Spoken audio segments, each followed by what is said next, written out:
qué gusto verlo de nuevo. Bueno, un gusto para mí estar nuevamente en este coloquio, en esta manera de poder comunicarnos, conversar, analizar la Biblia y feliz de estar acá nuevamente. Así es, parece que el coloquio anterior tuvo muy buena recepción, ¿ah? Varias personas, alumnos nuestros, me han escrito diciendo que quedaron con gusto a poco, que por qué no seguimos conversando sobre las señales de los tiempos, especialmente el libro el Sermón del Monte, de Mateo 24, que parece que llamó bastante la atención. Así que me imagino que iremos a retomar ese hilo, profe. Iremos avanzando, hay muchas cosas que conversar, que decir y vamos a ir de a poco, vamos a ir analizando, descifrando, conversando el tema de Mateo 24, que da para bastante, pero a veces el tiempo es limitado, a veces uno quiere, pero no se puede. Pero aquí estamos nuevamente y es muy interesante porque son palabras directamente de Jesús. Así que eso es lo más interesante. Sí, fíjate que a pesar del poco tiempo que llevamos en este proyecto de Veritas Day, han sucedido muchas cosas en el mundo, ¿ah? Tú sabes lo que está pasando en Ucrania con esta guerra increíble. Anoche estaba escribiendo algo para mí, bueno, para mi famoso libro que nunca termino, siempre algo le estoy escribiendo. Y anoche justamente estaba reflexionando sobre la maldad natural del ser humano y tocaba este tema de la guerra, me acordaba de la guerra civil de Siria, que fue tan cruenta, uno podía entrar a Facebook y veía imágenes ahí de las metralletas y los muertos ahí mismo, y todo grabado ahí sin censura. Y ahora está pasando lo mismo con Ucrania, Ucrania-Rusia, donde tú ves a través del lente de un dron directamente lo que está pasando en las trincheras, lo que está, cómo explota un tanque y salen los pedazos de seres humanos volando, una cosa increíble. Anoche he reflexionado sobre el tema ese la crueldad, la maldad natural del hombre, hasta dónde puede llegar. O sea, dónde están los límites del sadismo, de la crueldad. Y tenemos que vivir en medio de este mundo. Y lo que al final terminaba concluyendo es que nosotros nos asombramos por esa crueldad que vemos, por ejemplo, en la guerra, pero nosotros tenemos esa misma naturaleza, o sea, tenemos la misma naturaleza tendiente al mal que tiene esa persona que está dirigiendo el dron y está enviando sus proyectiles. O sea, potencialmente podríamos nosotros estar haciendo eso también, porque tenemos la misma naturaleza de esa persona de la cual nos asombramos que está haciendo un acto cruel. Eh, y lo conecto con justamente Mateo 24, porque el Señor Jesús nos advirtió sobre el tema de las guerras, los conflictos, los engaños, las mentiras, los falsos maestros, etcétera. Sí, la verdad que no somos muy distintos a que hemos perdido ese amor natural, ese amor que debiera ser eh, estar intrínsecamente en nuestro ADN. Ese amor lo hemos perdido. Y si a lo mejor tuviéramos la oportunidad de estar en el lugar de esas personas que tienen la opción de apretar a lo mejor un botón, de dirigir un misil, un dron, a lo mejor haríamos lo mismo y a lo mejor peor, peor, porque hemos perdido ese amor. Hemos perdido el amor al prójimo, hemos perdido el desapego, incluso como espectadores de las guerras, porque ahora las guerras se ven totalmente en vivo, las guerras, en vivo y en directo. No es necesario esperar las noticias de las 9 de la noche, como antiguamente se hacía, los noticieros o prender la radio y esperar que el locutor lea las noticias, sino que las noticias ahora se están viendo totalmente en vivo por diferentes plataformas y eso también ha ayudado a estar informado, pero a su vez a perder ya la capacidad del asombro del ser humano. Entonces, Exactamente. que nos digan que murieron 2.000 personas, 500 personas en el otro lado del mundo. Ya el ser humano no la asombra, el ser humano sigue en una rutina como en estos los hámster que están en esta rueda girando, el ser humano sigue girando, caen 500, 400 personas, hay un bombardeo, qué sé yo, un colegio, mueren niños, profesores, y qué lástima. Pero hasta ahí queda lo que decimos. Al otro día volvemos a levantarnos, a hacer nuestras actividades y se nos va olvidando hasta la próxima noticia. Y eso también el Señor lo profetiza, es decir, que él iba a reinar antes que Él volviera, un desamor, un desapego, que no iba a haber fe incluso, porque ahí también nos vamos al otro extremo, profesor, que es que las personas comienzan a perder su confianza en un Dios de amor. Vemos tantas cosas, y no solamente las guerras, sino que también los desastres naturales que ocurren.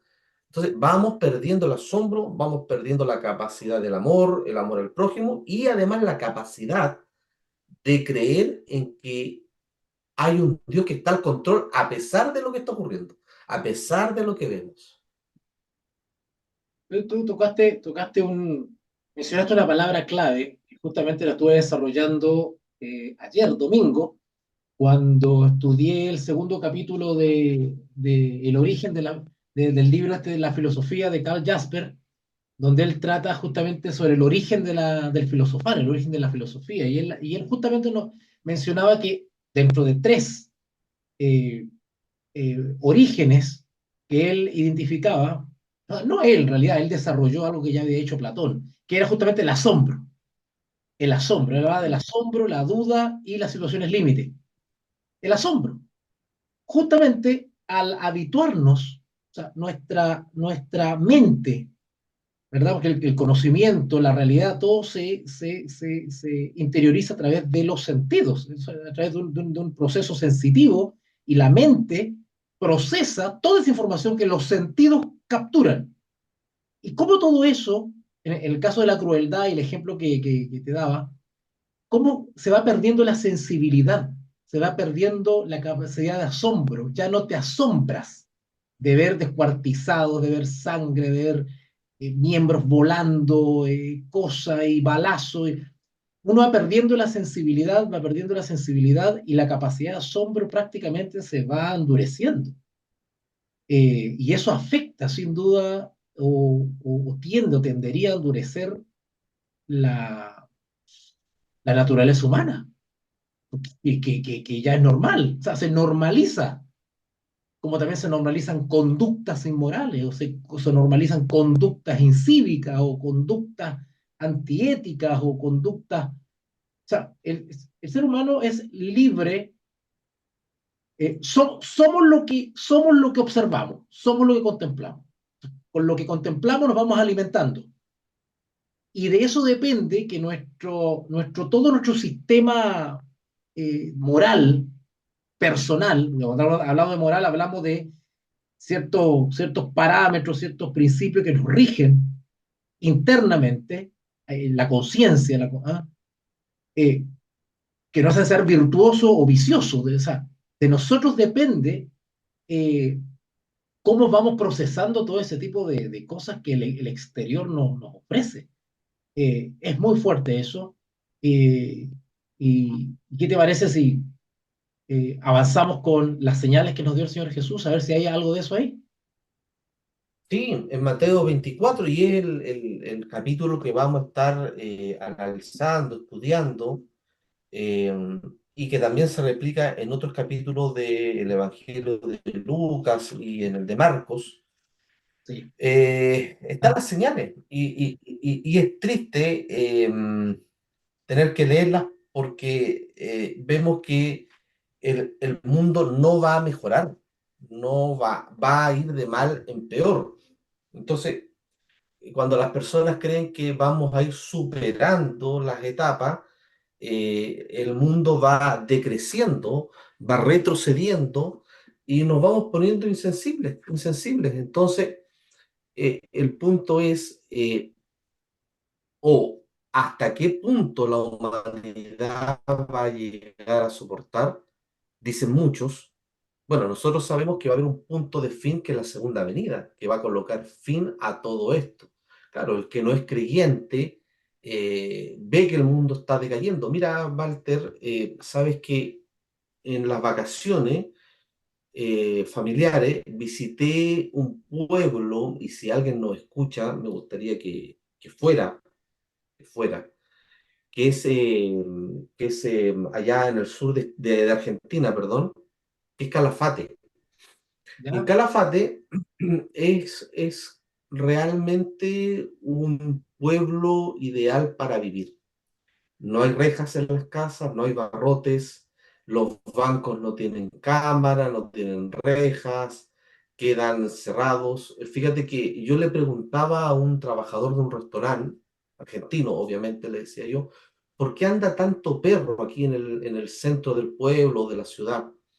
Entonces me dice, bueno, estos no son perros de la calle, no son perros callejeros, son todos perros de las casas, pero como las casas no tienen rejas, no tienen barrote, los perros salen, andan todo el día y después cada perro vuelve a su casa, a su hogar.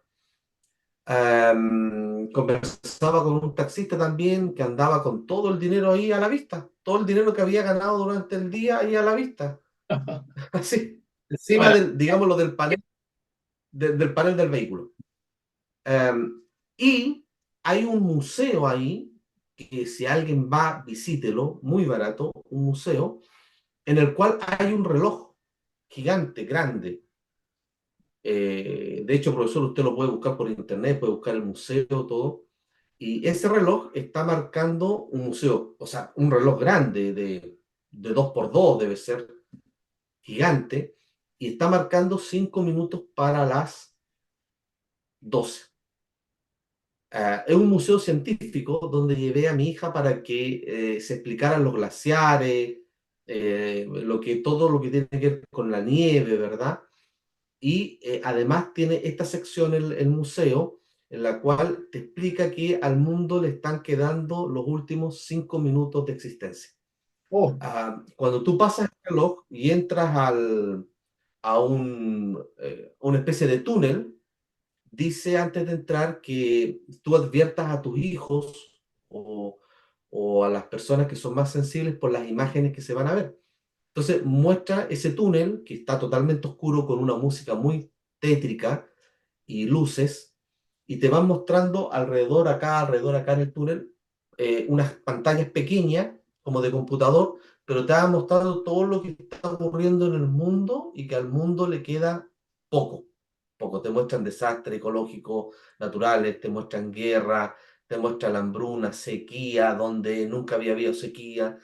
Y este museo está hecho por una escuela científica de Argentina y te está mostrando que queda poco. O sea, ahora, nosotros, sin ser científicos, obviamente, profesor, el Señor no nos deja a oscuras, no nos deja sin profecía, sin decirnos lo que viene.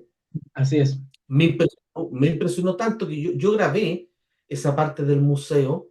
Bueno, todo el museo es maravilloso, pero esa sección me quedó hasta el día de hoy dando vuelta en mi cabeza de que la generación que venga, que son nuestros hijos, que son nuestros sobrinos, van a ir encontrando un mundo peor del que ya estamos viviendo. O sea, cuando tú entras al túnel de este museo, tú ves que no va mejorando, sino que las pantallas va poniéndose todo peor. Y Mateo 24 es lo mismo. Y si en un futuro comenzamos a analizar luego el capítulo 25, no solamente es el análisis de la profecía en el mundo, sino que es la condición de la iglesia. Entonces, y la condición de la iglesia es tan mala como la condición del mundo. Obviamente para la iglesia no habla de guerra ni desastre, sino que habla de un desastre espiritual, una condición pésima en la cual va a estar la iglesia, en vez de el mundo estar mal y la iglesia estar bien para llevar un mensaje, la iglesia está tan mal como el mundo. Y creo que quedamos, profesor, creo que quedamos en el verso 5-6, ahí quedamos. Sí, fíjate que deberíamos leer el 6 ahora, porque acuérdate que hablamos de los engañadores y nos explayamos un poquitito en eso.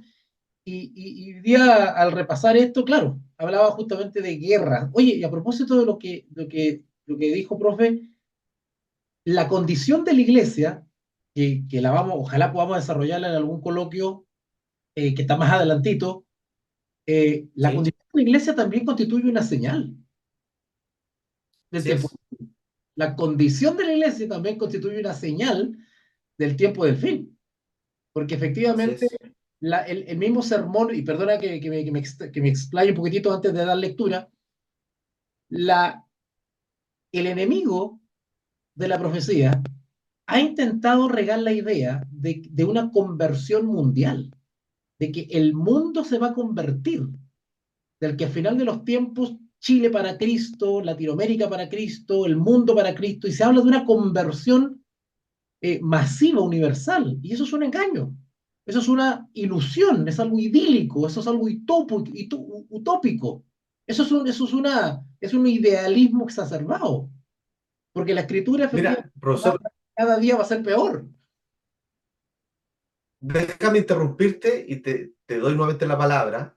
Escuchaba a un predicador argentino hace muy poco, y cuando tú dices América para Cristo, y dice este pastor, bueno, da lo mismo la denominación, y él decía que se le había acercado otro pastor y le había dicho, pastor, soñé anoche que Dios me va a entregar tal ciudad argentina, me la va a entregar toda para la honra y la gloria del Señor, la ciudad completa.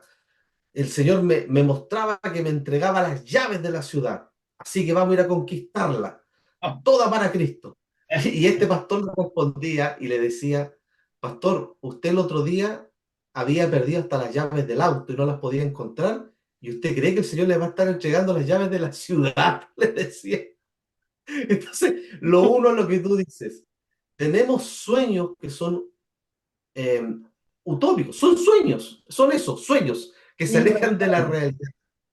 Entonces, este pastor decía, bueno, conquistemos primero lo que tenemos a mano y luego el Señor a lo mejor nos lleva a conquistar otra cosa. Ahora, esperemos que toda una ciudad se convierta.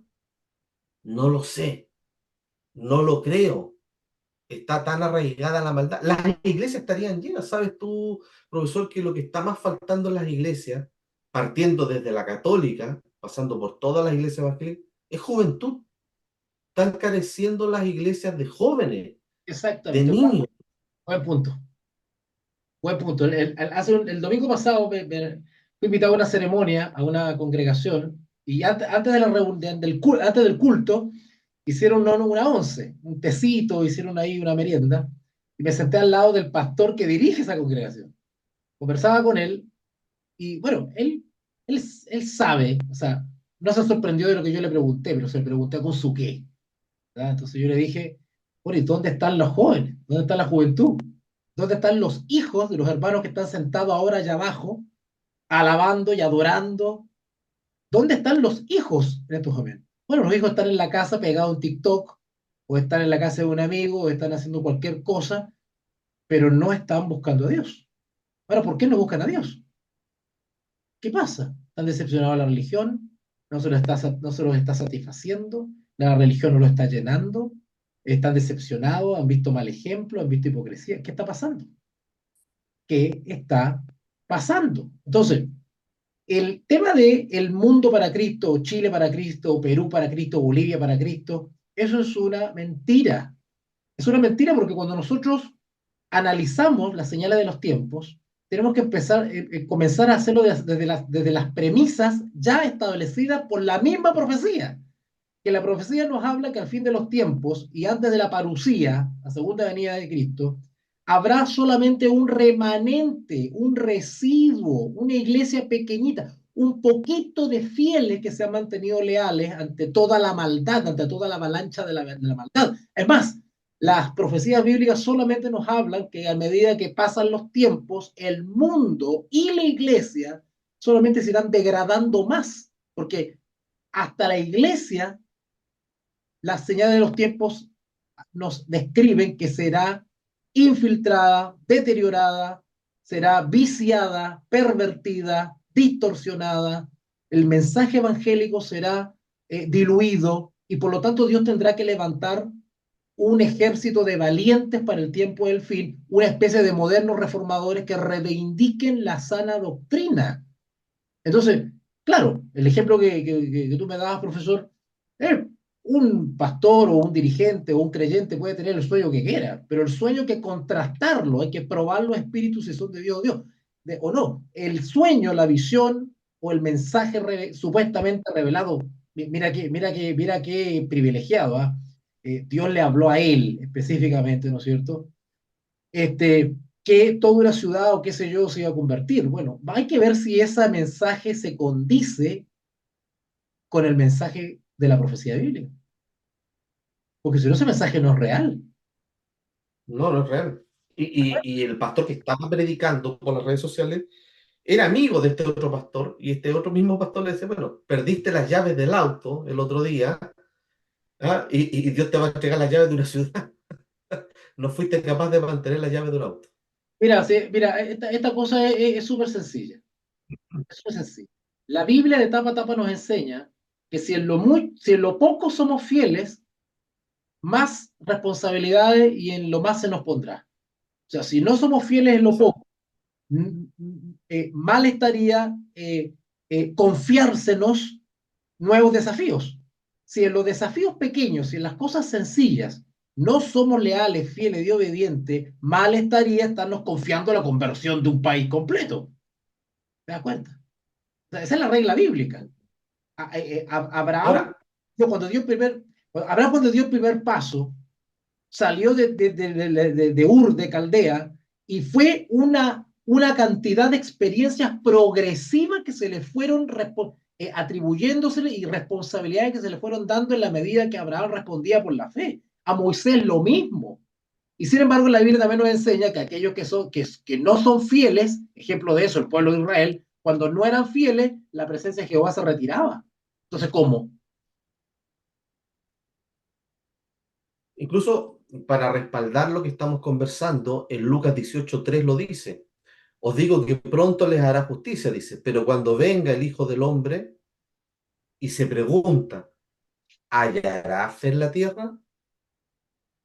Ahora, esa ¿Cómo? respuesta de hallará fe en la tierra puede decir no y sí, sí en lo que tú, profesor, dijiste, un remanente, y no en la gran mayoría de los habitantes de este mundo. Pues dice, ¿hallará fe en la tierra? Sí, ¿en quién? En un grupo reducido, un resto, un remanente, un pueblo escogido. Pero ese pueblo no es la mayoría.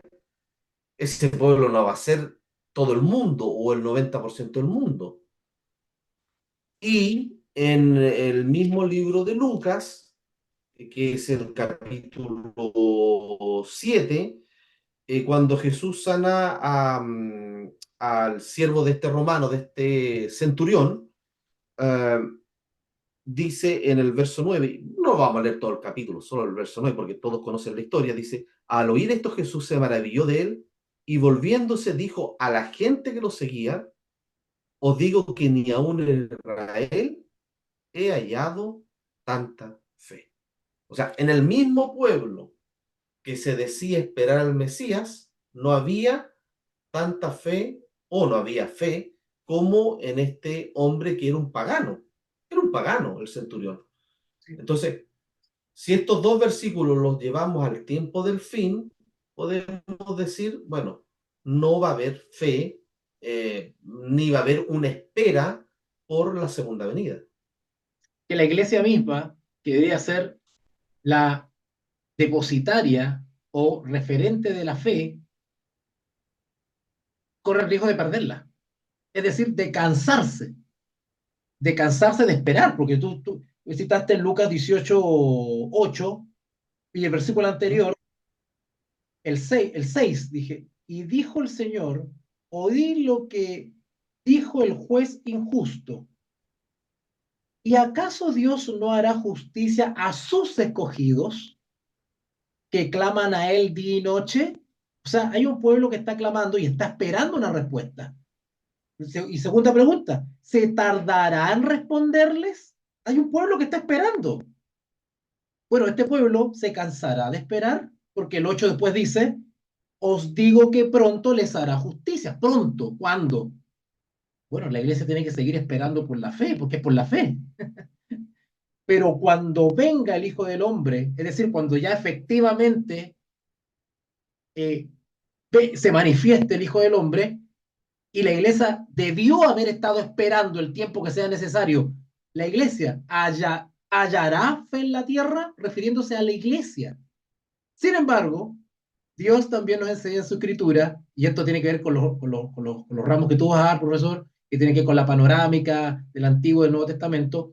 Hay una línea histórica, hay una línea de experiencia donde cuando falta la fe en quien debería tenerla y quien fue llamado para ser depositario de la verdad, bueno, Dios tiene que levantar de las piedras, Dios tiene que levantar de los paganos, tiene que levantar gente sincera. Es el caso del centurión que mencionaste. Ni aún en Israel, dice, he hallado tanta fe.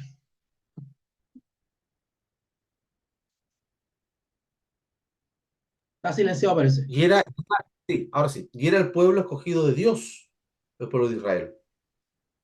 Sí, O sea, ¿qué podemos esperar de las otras naciones? Ahora, volviendo a Mateo 24, dice el verso 6, ¿cierto? Oiréis de guerra y rumores de guerra, mirad que no os turbéis, porque es necesario que todo esto acontezca, pero aún no es el el fin. fin.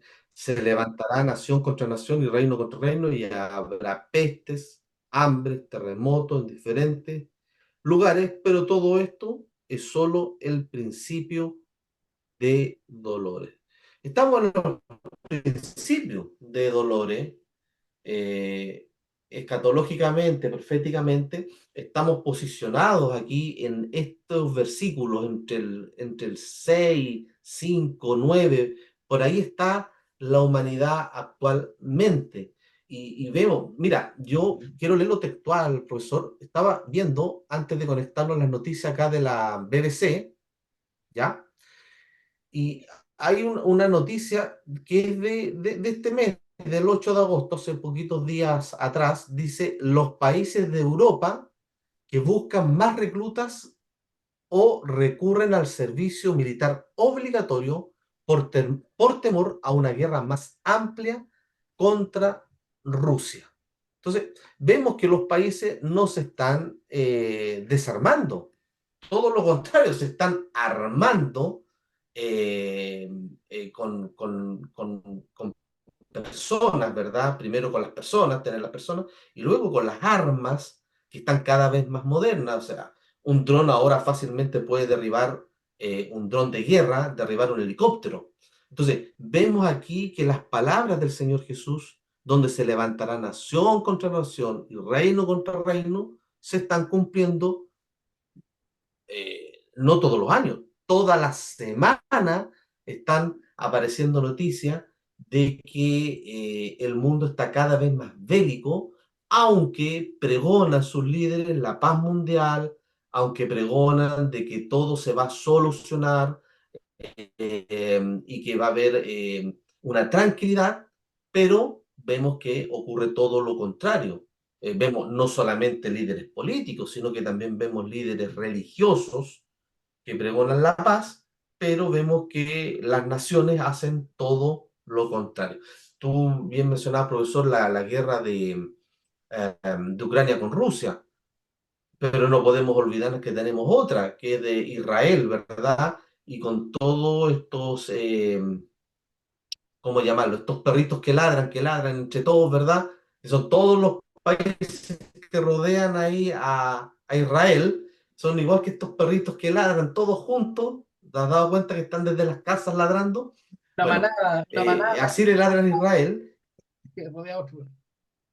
una manada, una manada. Y Israel se defiende, bombardeos para allá, bombardeos para acá, se acusan y se alinean los planetas, o sea, perdón, los planetas, los países, todos unos post-Israel y otros post-países árabes, ¿verdad? Musulmanes. Y es una guerra que está constante, que está en transcurso, y vemos que este mundo no está en paz, no está en paz. ¿Para qué decir? Y que también entra en estos versículos lo que está ocurriendo en Venezuela. Lo que está ocurriendo en Venezuela también es parte de la profecía. porque ahí también hay ya una guerra interna, hay dos bandos eh, contra la dictadura y pro la dictadura de Nicolás Maduro. Eso es una guerra. Ahí ya no hay rumores de guerra, es una guerra interna que tienen nuestros vecinos venezolanos. Hay secuestros, hay marchas, hay arrestos, es una guerra. Entonces, el mundo, la humanidad está en conflicto. ¿Qué podemos esperar, profesor? Que esto vaya de mal en peor. Así es. Las profecías bíblicas, algún incrédulo podría catalogarlas de pesimistas, pero en realidad lo que la profecía describe simplemente es la degradación del mundo como resultado de la propia degradación humana. O sea, las guerras y los rumores de guerra y los conflictos y todas estas convulsiones políticas y sociales que estamos hablando son resultado de la pasión humana sin Dios, sin rienda, sin límites. Es una pasión humana desbocada.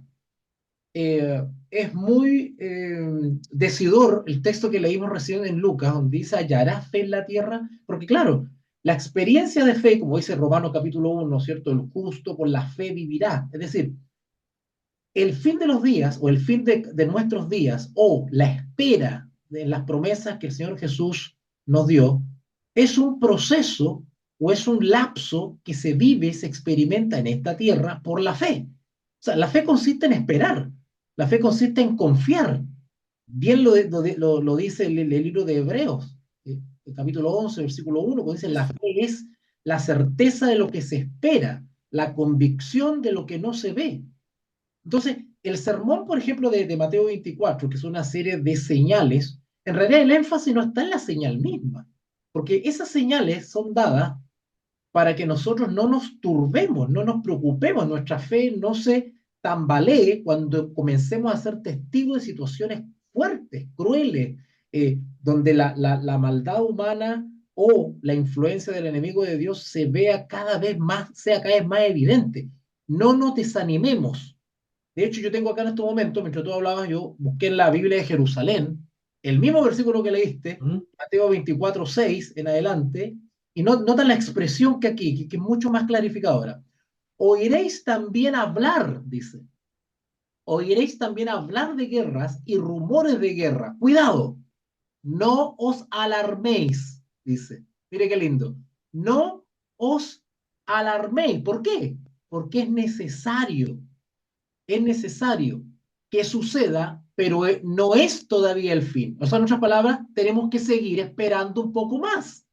El 7, pues se levantará nación contra nación y reino contra reino, y habrá en diversos lugares hambres y terremotos, situaciones extremas, situaciones límite. Ayer lo estudiamos con el texto de Carl Jasper a propósito de las situaciones límites. Las situaciones límites en un ser humano lo hace pensar, lo hace filosofar, le provoca reflexionar sobre lo que está viviendo y en medio de qué, a dónde está situado y cuál es el sentido cuál es su lugar en medio de todo esto. Entonces, volviendo a la versión Reina Valera de Mateo 24, 6, y oiréis de guerras y rumores de guerra, mirad que no os turbéis. La Biblia de Jerusalén dice que no os alarméis. Y si tú avanzas un poquitito, perdón, en el 6 sí, sí, tú no turbéis. Entonces, ¿a qué quiero llegar?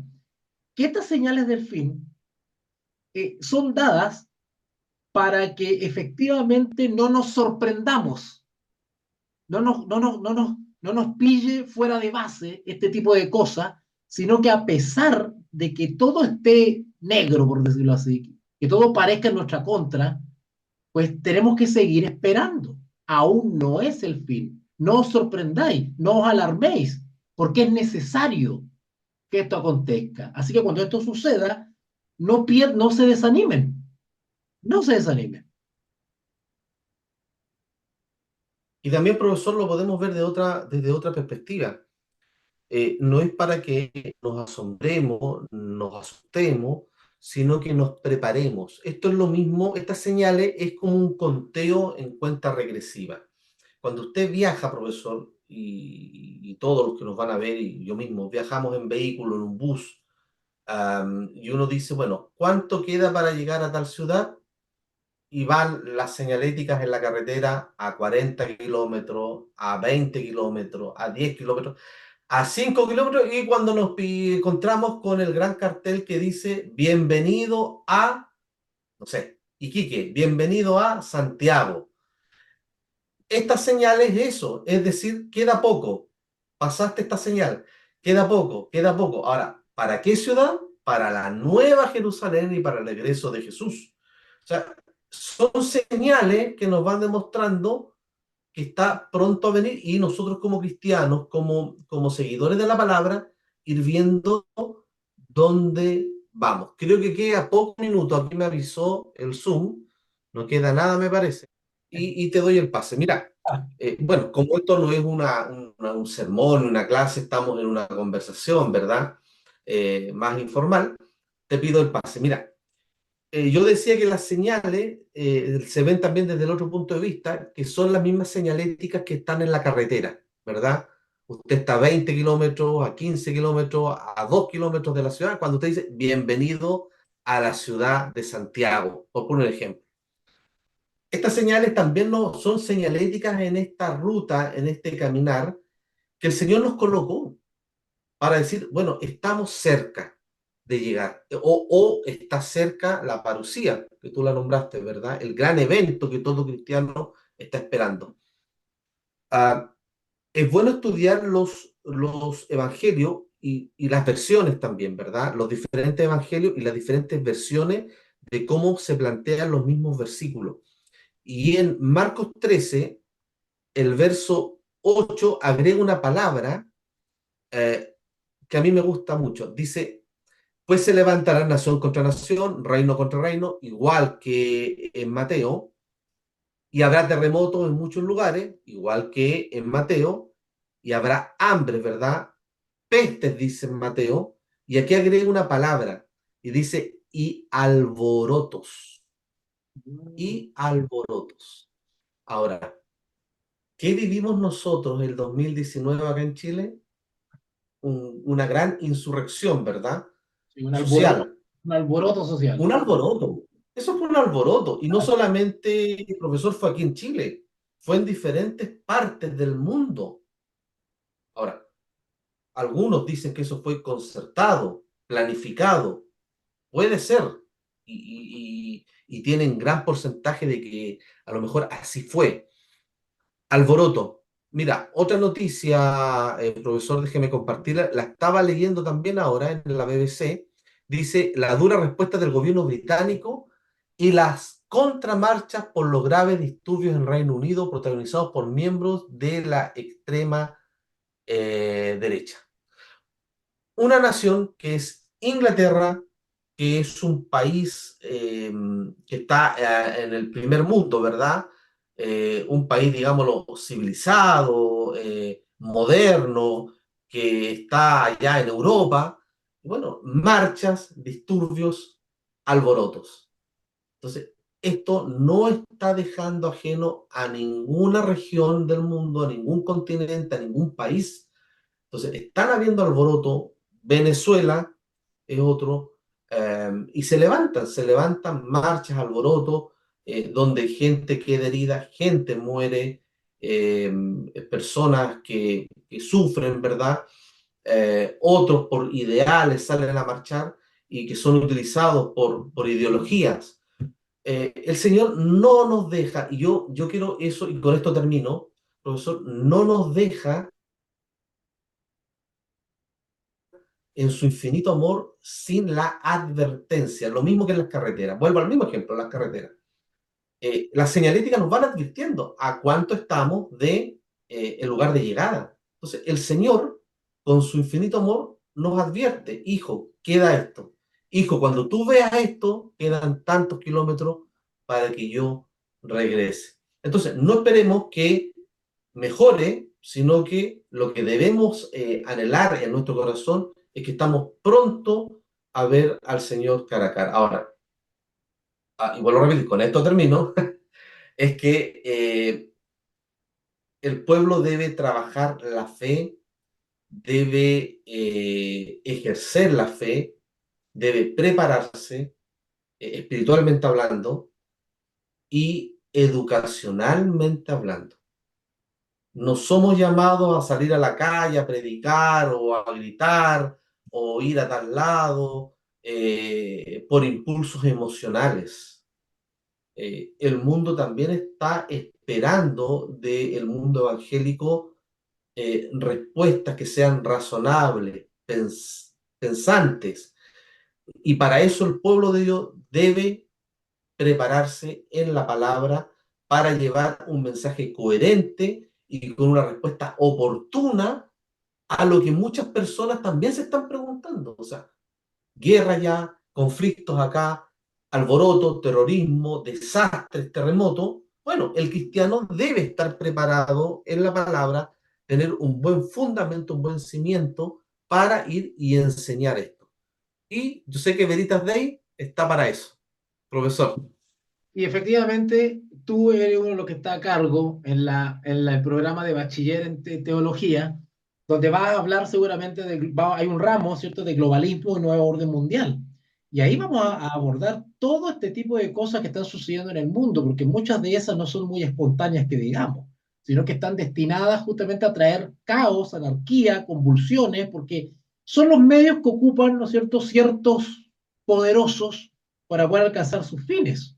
Mira, tú tocaste el tema que está pasando en Inglaterra. Inglaterra está siendo víctima, bueno, no solamente Inglaterra, muchos países están siendo víctimas de Europeo. esta nueva especie de guerra de cuarta generación, donde se ocupa la inmigración como arma para desestabilizar los países. Y es lo que le está pasando a Inglaterra con la inmigración africana y musulmana, donde hay un choque cultural.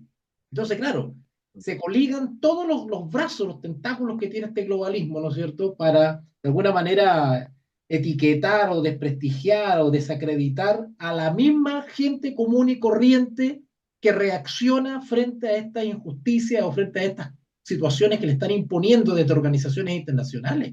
Entonces, la tendencia, la tendencia actual es justamente esa, de estar afectando la estabilidad global con fines no muy honestos que digamos. Cierro, ahora sí. No hablaba, ¿no es cierto?, de que la iglesia es necesario que se prepare. Hay una preparación intelectual, sin duda, porque no podemos ser creyentes analfabetos, no podemos ser ignorantes, no podemos estar en las tinieblas, no podemos ser humanos degradados, brutos. Tenemos que ser personas que desarrollen la virtud, que tengan un carácter acorde, consecuente con la fe que profesamos. Pero también hay una preparación espiritual. Y esa preparación tiene que ver con la confianza en la persona que nos ha prometido que volverá y restaurará todas las cosas. De ahí vamos uniendo los textos de Lucas que tú leíste, ¿no es cierto? Hallará fe en la tierra, ¿verdad? Ni en Israel he hallado tanta fe, ¿verdad? Son advertencias para esperar, no os turbéis, no os turbéis, van a haber guerras, van a haber rumores de guerra, van a haber conflictos, conflagraciones, desórdenes, cosas extrañas vamos a ver en el mundo, falsos cristos, falsos profetas, pero no os turbéis, es necesario que todo esto acontezca. Ahora, mientras todo eso ocurre y nos sorprendemos, hay que esperar por la fe, confiando, confiando, confiando. Termino con una cita, la que iba a leer. Segunda de Pedro, capítulo 3, versículo 11. A propósito de eso, pasó la publicidad, tenemos un curso disponible que es un análisis, se llama Curso a las cartas petrinas, ¿eh? Epístolas petrinas, donde estudiamos las dos cartitas del apóstol Pedro, una cosa maravillosa. Bueno, voy a leer ahora algo sobre eso. Segunda de Pedro, capítulo 3, versículo del 11 en adelante. El apóstol Pedro asume que tiene que suceder cosas, sin embargo tenemos que mantenernos firmes, esperando, así como esperó Abraham, como esperó Moisés, como esperaron los grandes héroes de la fe descritos en Hebreos 11, debemos esperar, no caer en la desesperación por las señales de los tiempos. El sermón de Mateo 24 está dado para justamente advertirnos y animarnos, no os turbéis. Es necesario que todo esto acontezca, ¿verdad? El que persevere, ¿persevere qué? Confiando en mí, dice el Señor Jesús. El que persevere hasta el fin, ese alcanzará la meta, será salvo. Segundo de Pedro 3:11 entonces dice, puesto que todas estas cosas han de ser desechas. Claro, ¿cómo no debéis andar? Y acá está la preparación espiritual también. ¿Cómo no debéis andar? ¿Cómo no debéis vosotros andar? O sea, vivir en santa, distinta, apartada y piadosa. Pía en lo contrario a impío. Piadosa manera de vivir, estilo de vida, un estilo de vida que se diferencie del resto que está en las guerras, que está en la inmoralidad, que está en la sinvergüenzura, que está en la estafa, que está en el asesinato, que está en la mentira. Bueno, va a haber un pueblo que se va a distinguir efectivamente y de ahí seremos luz del mundo. La única manera de ser luz del mundo y ser ejemplo y referente al mundo en tiniebla y degradado es justamente andar en santa y piadosa manera de vivir. ¿Cómo? Esperando, el 12, esperando, y no solamente eso, apresurándoos para la venida del día de Dios, en el cual los cielos encendiéndose serán deshechos y los elementos siendo quemados se fundirán. Pero nosotros esperamos, interesante la palabra esperamos, dos veces, ¿eh? En el 12 y en el 13, esperamos según sus promesas. Las promesas se esperan que se cumplan. Así es. Cielos nuevos y tierra nueva. Es decir, hay una gran proporción del mundo que va a ser testigo y víctima de los cielos encendiéndose, pero otros se nos, eh, se nos salvará de esa situación y se nos pondrá en un terreno donde todo es nuevo, como galardón por haber esperado, haber creído Mm. las promesas. Ese es el justo que por la fe vive. Bien, profesor, Así es. ¿cómo está acá entonces? Se hace corto el tiempo para hablar de la Biblia, para pensar, para conversar. Y la invitación yo creo que está hecha para que los que nos ven, los que nos van a escuchar en un futuro, puedan también entrar ahí a la página de Veritas. Yo sé que tú ahí la estás mostrando en una wincha, Y en la Rolita, cual hay dos páginas, hay dos páginas. también por las redes sociales, porque el pueblo de Dios debe prepararse en estos momentos cruciales de la historia. El cristiano debe ser como un deportista. El deportista se prepara para las Olimpiadas, ya que están tan de moda en estos días, en esta Sí, semana. El deportista no va y dice, bueno, yo quiero participar en esto y va. No, no, no. Son años de preparación, meses de entrenamiento y exactamente. el cristiano en esta carrera, y Pablo habla de la carrera, es prepararse, prepararse espiritualmente, personalmente, intelectualmente. Yo sigo insistiendo, profesor, el mundo requiere de cristianos preparados. Eh, y Jesús buscó entre entre sus seguidores buscó gente preparada, gente que podía impartir el Evangelio a diferentes personas y estaban totalmente preparados. Así que para mí siempre va a ser un gusto, un placer de estar aquí compartiendo estos coloquios, estos momentos agradables de pensar, de filosofar, de hablar de Biblia, de teología, de actualidad. Así que la invitación está hecha para que ahí también se suscriban al canal de YouTube, ¿verdad? Al canal de YouTube. Así que por mi parte, profesor, un abrazo, seguimos con las clases, seguimos ahí con un lindo grupo que tenemos de hermanos. Un abrazo a la distancia, las redes nos unen a pesar de los kilómetros que tenemos de distancia. Hasta un nuevo Y un abrazo para coloquio, todos. profesor Mauricio. Sí, sí, sí, sí. Gracias. Chao, chao, un abrazo, chao, chao.